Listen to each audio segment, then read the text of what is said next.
Welcome to the Wally Show Aftercast. All the stuff we did not get to during the course of the show today. If you've already listened to the regular podcast, we touched a little bit on the attempted assassination of President Trump, which was jarring to watch, you know, in this day and age. Now, like I had seen when I was a kid, I saw Ronald Reagan get shot by John Hinckley Jr., and so I remember seeing that, and Brady was the serviceman that was hit in the line of fire.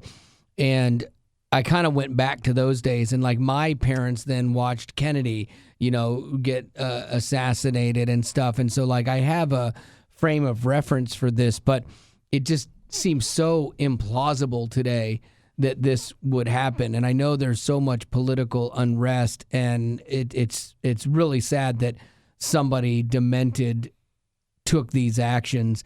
And I don't want to get into the politics or the conspiracy theories or who did what or whatever, but I just kind of want to talk about the actual thing. Like I consumed a bunch of the videos this week, and they were all over my socials and different shots and things like that. Rock, did you see any of it over the weekend? I know you've been glued to the TV today. Yeah, I saw a lot more today than I did over the weekend because I try to kind of unplug over the weekend because we have to be so plugged in on weeks.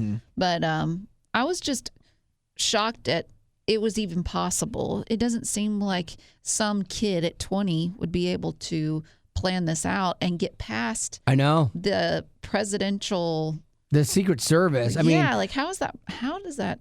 Who knows? I mean, like there are the elite. The way I found out about it was Gavin sent me a story, and I made a joke about it because I didn't think it was like serious that he had been shot. Oh, you didn't? No. Because I had seen another report that was like from like CNN that wasn't saying it was like that big of a deal, and so I just figured it was like firecrackers or shooting in the background or something like that. Oh, that's why you mentioned the fireworks. Yes. And so, like, I had no idea. And then as it started to unfold, I'm like, oh, my gosh, this is horrible. And there are a lot of people that are talking about, like, what the Secret Service knew and didn't know, and how could they have missed this roof? Especially when people were pointing it out. I know. That's so the crazy thing. People with, you know, their phones capturing the kid actually getting on this roof. There's a kid on the roof. Like you would have thought that happening would have led to just severe immediate action. Oh, I know. And like, but I guess from what I heard, there was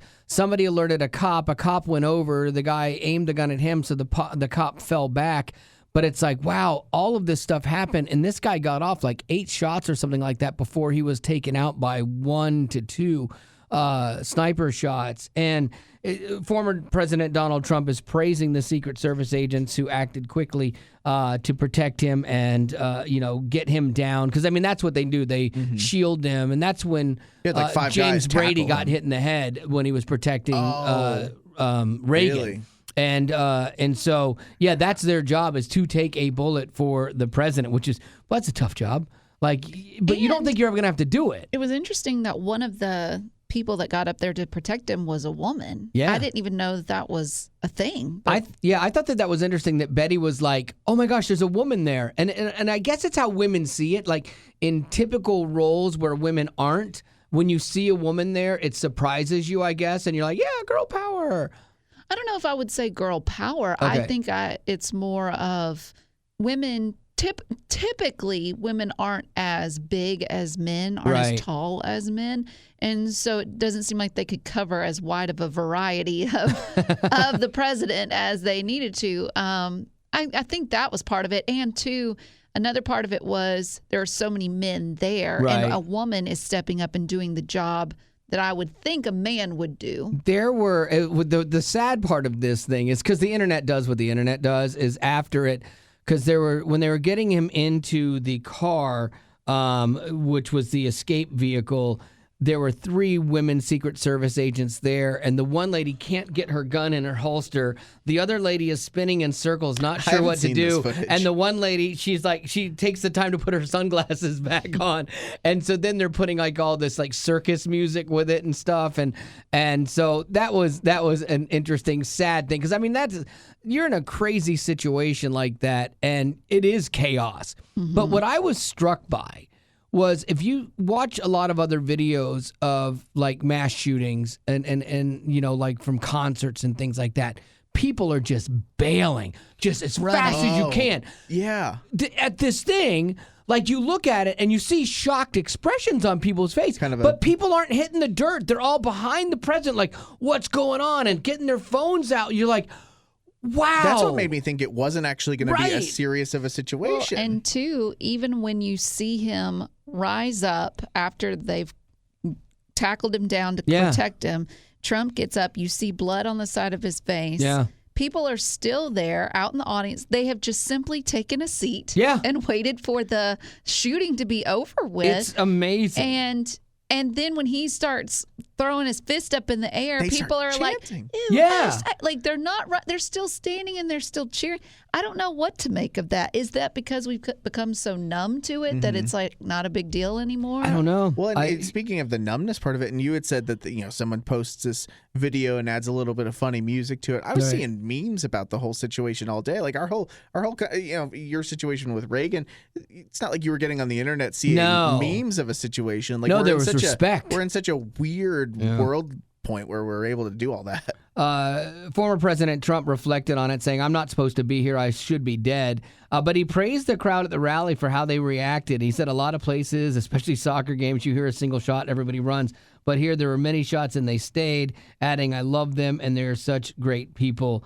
I was just dumbfounded by how many people were just there. There was one video of a guy when the guy was climbing the roof that this guy kept shooting and his wife is like yelling at him to put his phone down and just get down. And he's still trying to get the shot, Yeah. I think it's a bit ironic too, not in a funny way, in a sad way, that this kid that did the shooting was 20 years old. They said he was a loner, that he didn't have any friends, that he was bullied at school. But it's ironic to me that there's a lot of times that happens, that you find out this kid, it was a kid. Right. They were a loner. They felt misunderstood. They felt like nobody loved them. Nobody cared. And it all comes down to the children. Right. The children are the ones that are starting the bullying process, which I say they're starting it. They're not. They're learning this from their parents, or their parents are not correcting bad behavior. Right. But it's ironic to me that the kids, a group of people that shouldn't be scary at all, are the ones that are creating this chaos. Well, years earlier, you know, because of the bullying, and our words have power. You think if we just stopped the bullying, I know that's crazy talk, but let's just say hypothetically, all the kids were on their best behavior and they just stopped bullying each other. It would be interesting to see. Is there a correlation? Yeah. Would the shooting stop? I don't know. I don't think it would stop them entirely, but I think you might have Would the some. suicide stop? Yeah. Would the drug abuse Absolutely. stop? I mean, like to me, like I'm not going to debate gun control, but I think that the first step in that process of making things better is mental health, and starting from that early age. Yeah, if you got somebody that's felt disenfranchised and then they want to make a statement, then that's where bad things go wrong. Had that kid been loved better? I don't know. Who knows? Who's to say? They're going to tear into all of that stuff and figure that out as they go. President Trump received a call from President Joe Biden. He said it was very nice. It's fun. I could see Trump, how he would say that. But this was interesting. I have a little bit of audio that they captured from the moment when everything went down. When you're ready, on you. Ready. Move. Hawkeye's here. Hawkeye's here. Shooters down. Let's move. Let me get my shoes. I got you, sir. I got you, sir. Let me get my shoes, sir. Those had to be some nice shoes. Yeah. If Trump is so concerned about his shoes, like that's the thing. I think no one knows how you're going to react in the moment of trauma or whatever. And in his head, right then and there, for whatever reason, I need my shoes so I can get in this vehicle or whatever. But that you focus on something, you tend to. Well, that's interesting because it does remind me about this podcast I was listening to, and they were interviewing this woman. She was with her boyfriend, and they had gone to the Dark Knight movie showing. Oh, where the shooting was? Yeah. Yes. And that shooting happened where a kid came in and just opened fire on these people. And she says that while she couldn't think straight. She said, I thought all this time, if something happens to me, I can care for myself. But she said, I just remember my brain just shut off, and I just sat there. And her boyfriend was the one that was like, "We've got to get out. We've got to get out." So as they're making their way out of the theater, hoping that they don't get hit by these bullets, they come across a girl who had already made it out. She was going back in to get her purse. Oh. She was like, "I forgot my purse. I forgot my purse." And she said, "I don't know what happened to that girl." But you think about, why does that matter? Right. You know, and I don't know, but was she... The trauma. Was it just the trauma? And you just think, this isn't really happening, or I'll be fine, or I don't know. But you just... And it's kind of like what Trump was saying with his shoes. Like, let me get my shoes. Like, he might listen back on that and think, why was I so concerned about my shoes? But it could be just... You just can't believe it's actually happening. I don't want to walk down these stairs without shoes, you know? Well, and two, like the girl that was on this podcast I was listening to, she's, you know, hypothesizing, why would this girl be so... But it could be, she said, it could be because she knew her keys were in her purse. And she wouldn't be able to make an escape without getting in her car. So she had to get her purse. You know, I don't know. But you never know how you're going to react. I, like, as I watched the video, too, I'm like, where did his tie go? So I think he had a tie on when he started the thing, right? Maybe he didn't have a tie on. Maybe I'm wrong about that. I don't know. Maybe he was going tieless for this event. That would make more sense because his tie is just gone. Well, and two, when you see the footage and they're tackling him down on the platform. No tie? No tie. Oh, okay. So he went everyman Obama on that one. Yeah, okay, so I'm not wearing a tie. There's a guy there that's at the front of the stage, and he's wearing this big bucket hat, and he's taking photos like he's a journalist, photographer or something. Shots are firing. Trump is down on the ground. We see active blood coming. And this man is still there with this camera taking photos for his job. Yeah. If I was a professional, I'd still be that way too. I would be trying to get the shot. I'm out. See you later. See, and I would be doing everything I could to get the shot from that day. And he might have. He might have been the one that made that shot where I should have taken the photo of the bullet. You see the little line that goes by him. Yeah, that's when you think about it too. Like, he turned at just the right second. You know, which is crazy to think. And that's where, you know, some people were like, man, God was looking out for him that day. And then other people probably don't believe that. But like, for whatever it is, because I don't try to assign God's hand in too many things anymore, just because I don't know when he chooses to intervene and when he doesn't. But just Trump turning his head at that little bit to look to his right, I guess it was, is what probably saved his life. It was because it grazed him and went by him.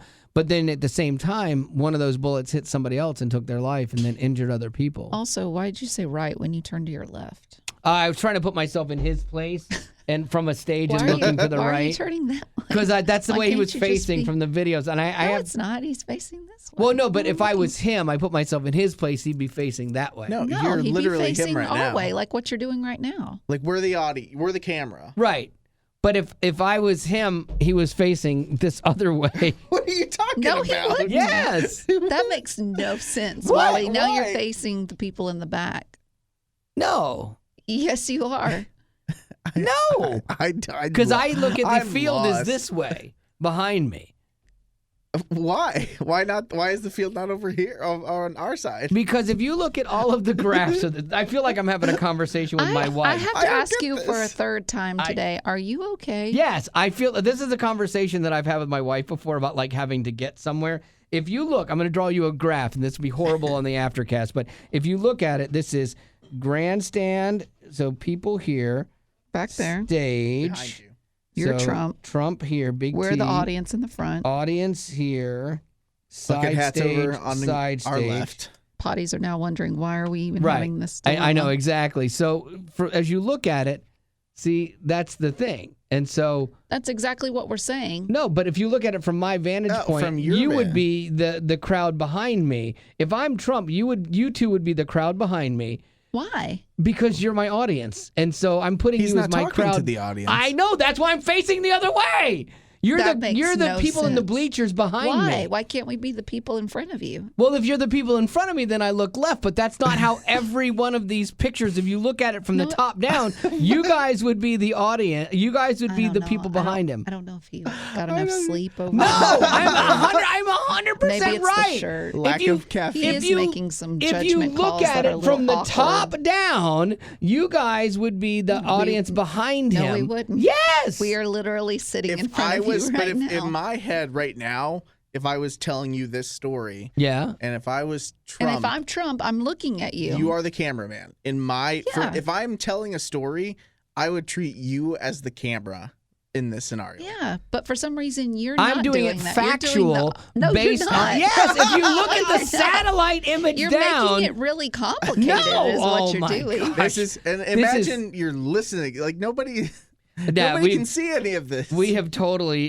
derailed What from in the the world? from You this. can imagine Sorry, Wally everyone. being Trump, but then just turning around and looking the opposite No, way. that's not what happened. I did hear like a sniper go and talk about he was a former SEAL sniper talking about how this all went down. And like, it seems like this guy, the sniper, did have eyes on the shooter. Yeah, like it seemed, because when you look at the video, there's a video just of him.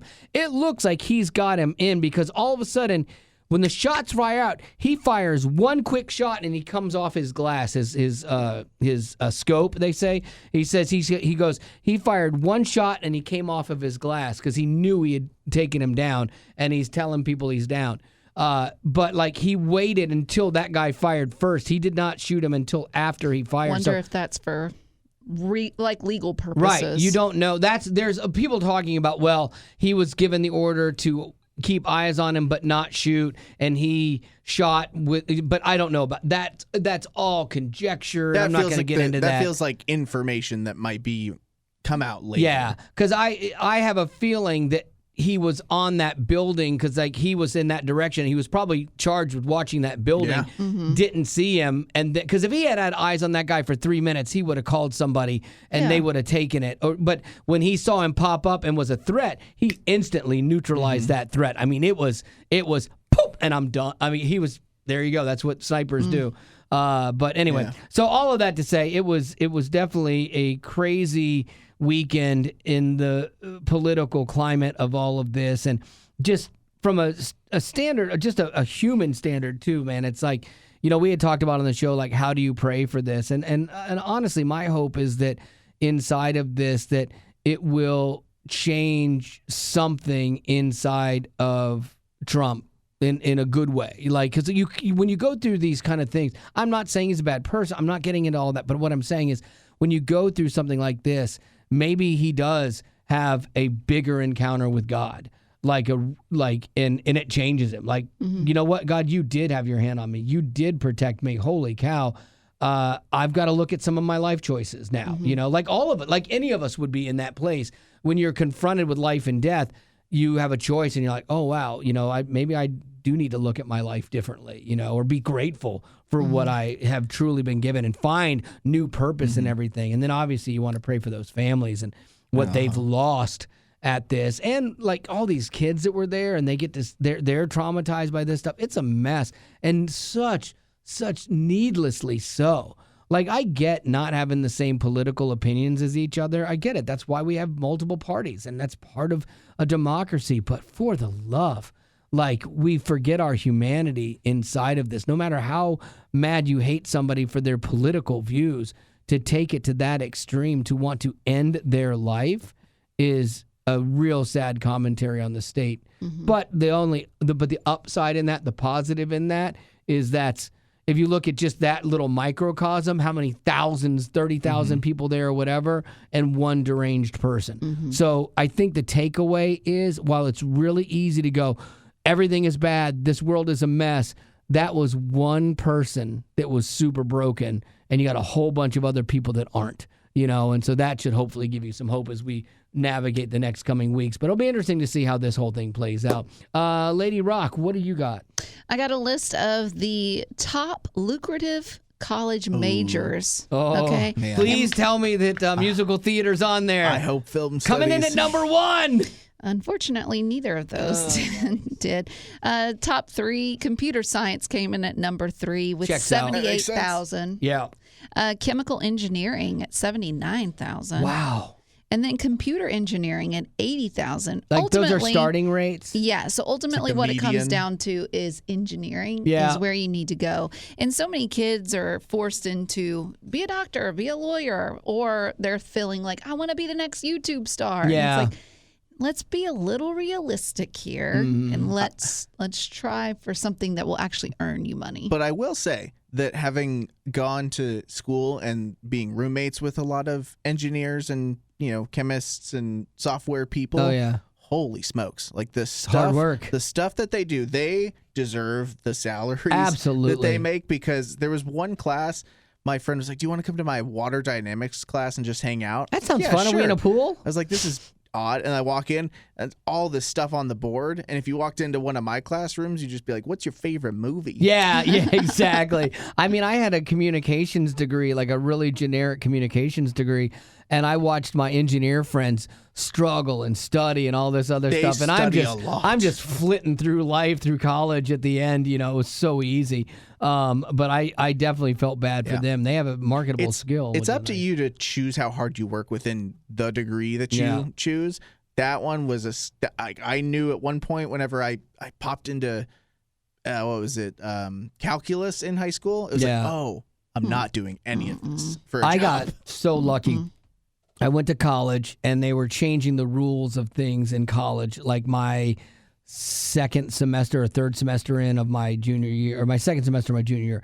So I was playing the waiting game. I'd heard rumors they were going to change it. So I went into a statistics class, and I realized day one I'm going to fail this class. But I had to have an upper level math. But I had heard that they weren't going to require that. Oh. So I waited till my senior year for that to come through, and my last semester it finally came through. They're like, "Yeah, you don't have to have an advanced math." You played a dangerous game. I did, because I would have That's ended up having to sketchy. take summer school of statistics and failing it, and it would have held my graduation up. But I gambled and I won. I beat the house. I remember those choices that you have to make, because you have to, get all your normal credit hours. Then you can get some silly credit, Harry Potter classes, blah, blah, blah, blah, blah. Because it's a lot. 128 hours is a lot to fill over the course of 4 years. But then, I took an econ class that I just remember just kicking me while I was down. Because mentally, I wasn't trained to be inundated with mathematics every single day. Betty got through math in her 30s, and